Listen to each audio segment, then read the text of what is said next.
Every who down in Who Newville liked the holidays a ton, but where to get great prices on gifts they had no idea. None. They searched and they searched for great gifts under $25. Gifts for spouses and friends and even their toddlers. When suddenly one who shouted, Walmart has what you want, knowing they have Lego, Tree Hut, and no prices to flaunt. So they enjoy the holiday season as who's often do. Cheering and shouting, Walmart has incredible gifts. Who knew? Find gifts they'll love under $25 at Walmart. Running a business comes with a lot of what-ifs. But luckily, there's a simple answer to them. Shopify. It's the commerce platform behind millions of businesses, including Thrive Cosmetics and Momofuku, and it'll help you with everything you need. From website design and marketing to boosting sales and expanding operations, Shopify can get the job done and make your dream a reality. Turn those what-ifs into... Sign up for your $1 per month trial at shopify.com/special offer. Good morning, guys, and welcome to the podcast. I'm really delighted to invite Matthew to the show, and he's an entrepreneur coming out of Boston. Today's talk is going to be all about growth and scaling companies. He's an expert in this area. We're going to talk about automation, tech, AI as well, and I'm really happy to have him on the show to add value. So, Matthew, welcome. Thank you. I'm really excited to be here. As you mentioned, I've been doing a lot in consumer product and consumer growth in high-tech companies like TripAdvisor, where I grew their e-commerce for hotels platform to 200 million run rate. And these days, I've been spending a lot of time rebuilding and replicating those playbooks using AI and automation. So I'm really excited to swap notes. Yeah, I'm really like I said, you worked for large businesses, companies, and help these companies scale to the hundreds of millions in revenue. And so these days, what are clients coming to you for to help solve their problems? What are they coming to advice for? And how does podcasting appearance help you in that regard? A bunch of things. I think at the end of the day, I'm an old guy now, as you can tell from the gray in the beard, and I've got a lot of lived experiences. And what businesses, usually software companies or digital businesses, are coming to me is looking for help either growing leadership and or growing the business in times where traditional tactics like SEO and performance marketing are being disrupted by AI search and a whole bunch of other things. Helping companies grow and the leaders within them get to the next level is really what I do. Interesting. And so moving the conversation forward, when founders and entrepreneurs, business owners want to scale, how do you think about automation in this regard and helping them to scale? Great question. I think in the old days, which was probably about a year or two ago, right? AI has made the concept of time accelerate itself. But in the old days, you would have a great idea, a problem that you wanted to solve. You would either choose a path of either bootstrapping your exploration into that problem space or raising funds. For folks that chose to raise, they would start by creating a team. We need a person to build the product. We need a person to market the product. We need a person to do X, Y, or Z. And these days, the line between a bootstrapped and a funded company that's growing its team has blurred. Your head of marketing these days can be an agent. Your head of development and engineering these days can be a suite of agents. And so the conversation has shifted from who are the people that we know who can help us on this startup mission to how might we create a suite of AI agents that we can orchestrate to grow the business, whether that's bidding strategies for performance marketing or content production or building the product itself with Claude Code or other AI tools. It's funny that how you reference the 2 years in AI is the old days. It's just, I find that funny. So when you think about automation, a lot of companies, especially, for example, if you look at Amazon, they laid off 12,000 workers. And it reminds me of this scene in one of the recent Terminators where they're going through a car factory, and it's all automated and it's robots. And there was one interesting story where Elon was talking about the ability to assemble a Tesla car in a matter of minutes, just these robots just putting everything together. How do you balance the push for automation, especially AI, with preserving human judgment and morale in product organizations? Yeah, great question. I think it starts with ignoring the noise. There's a ton of noise out there, and certainly folks like Elon are contributing to that. But there is a reality in which we live, and we must accept it. And the robots don't do half the stuff that the folks like Elon are talking about. So ignoring the noise and finding the signal out of the noise is really important. How we do that in the teams that I'm a part of is embracing a culture of experimentation. So rather than saying, hey, we're going to fire everyone and just create a bunch of agents, we start small. What is the job that we think we might be able to do with an LLM or an AI agent? And let's start small to learn and test the upper limits of what AI can do for us before we make a big statement or a bold statement.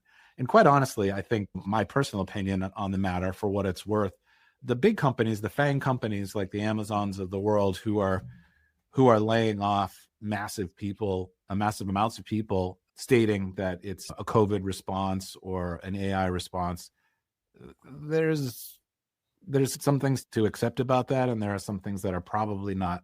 It's an easy out, right? It's an easy out to say, hey, we overhired during COVID, so we have to cut all these people and we're going to replace them with AI. Makes a good story. But in my experience, nothing ruins a good story quite like data results. And we'll see what happens in the future.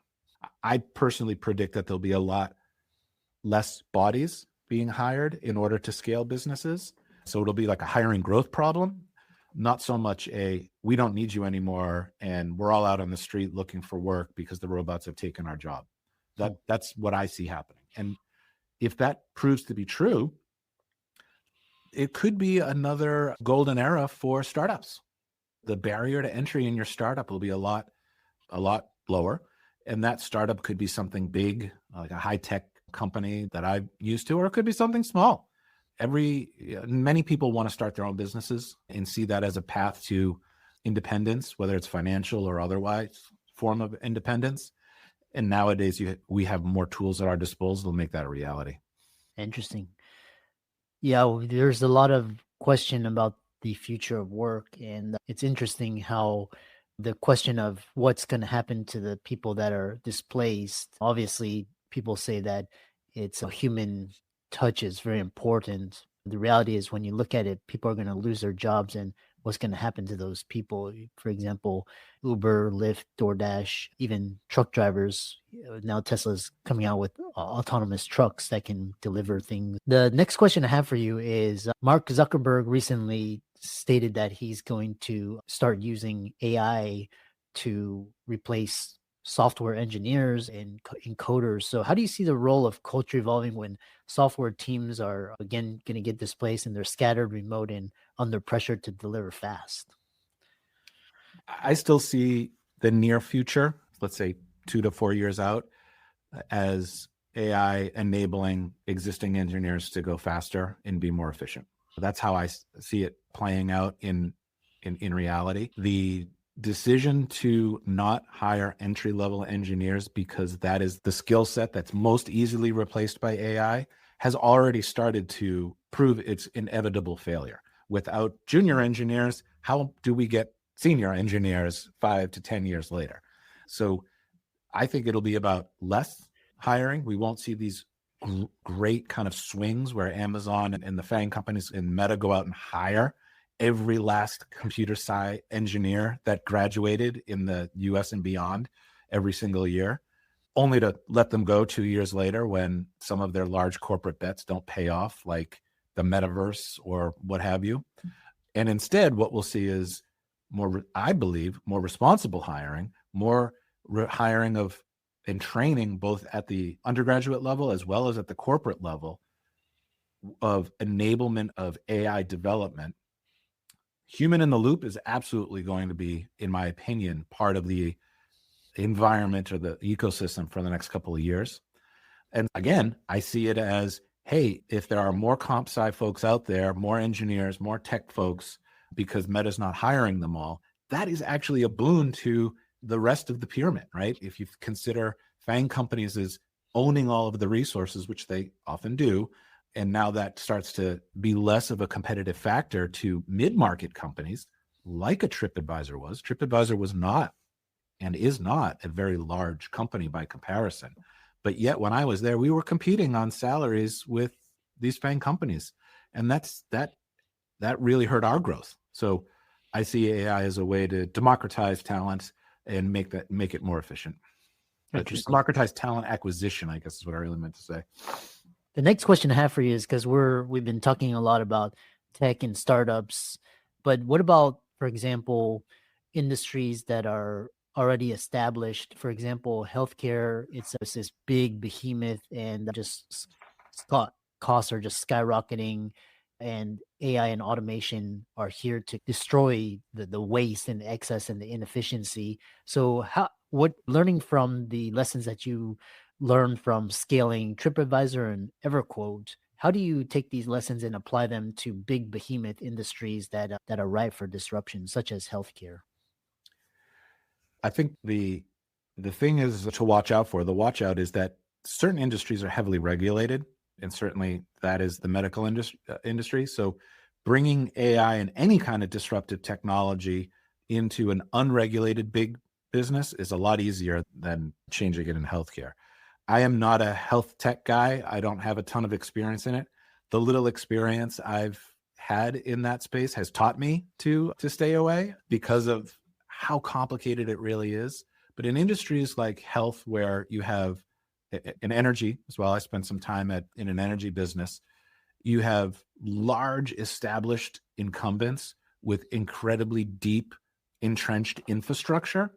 And the combination of that plus regulation and government policy makes the window for disruption a little bit smaller. Then when you layer on the concept of your money or your life, like an industry that impacts your money or your life, the move to just rush AI through, and as I mentioned earlier, embrace this culture of experimentation. Hey, let's find out what happens. That gets a little tricky if what we're talking about is patient notes, patient care that will result in someone's money or their, in this case, life being impacted. I don't think embracing a culture of experimentation is what I would like if I was a patient. So bringing these technologies in responsibly and slowly is what we expect out of our healthcare industry and on the government that's supposed to protect us. And I couldn't tell you exactly what's the best path to do that. I'll leave that for smarter folks. Yeah, I love how you stated the government is supposed to protect us. That's an ironic statement. But what's the real cost of overthinking decisions, and how do you build teams that make bold calls instead of paralysis by analysis? Yeah, we've talked a little bit about that already.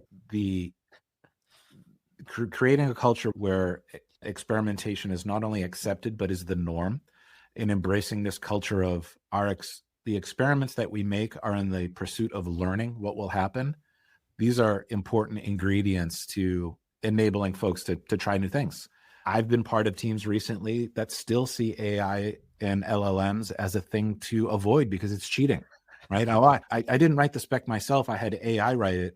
Oh, geez, I better not tell my boss because then I won't be valued anymore. We need to flip the script on that. And the best way to do that is celebrate those early adopters within your team or your org that try something new, and celebrate the folks who try something new and it doesn't work. Hey, it's okay to make a mistake, but let's try not to make the same mistake twice. If you can build that culture, that feeling within your organization, then whether it's AI or any other disruptive idea, that will bring it to light. And again, how we do that in the healthcare space, that one's a head scratcher to me. Maybe the robots will help us with that one. Yeah, it's interesting because Amazon actually tried to get into healthcare 10 years ago, and through various startups, they had to close down because it was just so complicated and so much bureaucracy and regulation and just so many incumbents. I'm very aware of that move that they made with Berkshire, and JP Morgan, I believe, was also involved in that. It was based here in the Boston area where I'm located. And I think that is an insightful point that you just raised. You hit the nail on the head that if those powerhouses of industry, and I can't remember the exact person they brought on to lead it, but he was a doctor, is a really serious dude. And you get a great backing team with a strong operator, and they couldn't make it. Geez, that doesn't bode well for regular mortals like you and me if we're trying to get into that space. But that was a bit of a cautionary tale. Thanks for raising that one. Yeah. And I think recently, just what's interesting is if you look at now, Amazon's getting into telehealth, which is starting to, and then also they have a home delivery pharmacy, and you have Mark Cuban's cost. They're slowly eating away at kind of the margins, and eventually, but there was a startling statistic that a majority of healthcare startups, they just fail because they just can't get through the bureaucracy. It's just so many, there's like red tape, and of course the insurance companies and pharmaceutical companies, they love that because they can stay in business forever. The other thing you mentioned was you were talking about, you were alluding to growth hacks and earned growth. And what does earned growth really look like in a marketplace, and why do most attempts at growth hacks eventually stall? Yeah. Simply put, many folks are looking for a quick win and a quick fix and a shortcut to not only revenue growth, but sustained revenue growth. And when I say that growth is not hacked, it's earned, is sure, the tactics of experimentation that are inherent in growth hacking are absolutely important to unlock learnings. But at the end of the day, if those do not support a true value delivery of your product or service that people see as valuable, they're not going to trade their value, which in this case is their money, for the value that you supposedly provide them. It's as simple as that. You need to have a great product or service that solves a fundamental problem. And then after that, or in parallel to that, is the problem of getting people to learn about it, know your customers to learn about it, know about it, and want it. And that's where growth hacking can help. I have seen teams that take it to the illogical extreme in their growth hacking, and they're like, hey, click here to get a free Cadillac. And when that doesn't actually happen on the other side, that's not going to really translate into sustained growth. So you need to earn growth by winning customers' trust, keeping that trust, and delivering what you said you were going to deliver from your product or service. And then you can figure out in parallel ways to reduce the friction for your potential customers to experience that value. And that's really where growth hacking combined with great product development, strategic product development, or service offerings can really unlock your growth. And that's earned one customer at a time. I love that. Final question for you is, before the internet days and before the smartphones and now socials and now AI, search, and all these kind of the foundations of all their current FANG companies, before it was just build a company, raise money, scale it, take forever. Are these principles still tried and true, or are the startups of the next generation, you can basically go to ChatGPT and write a startup plan in less than a minute and form $1 billion company?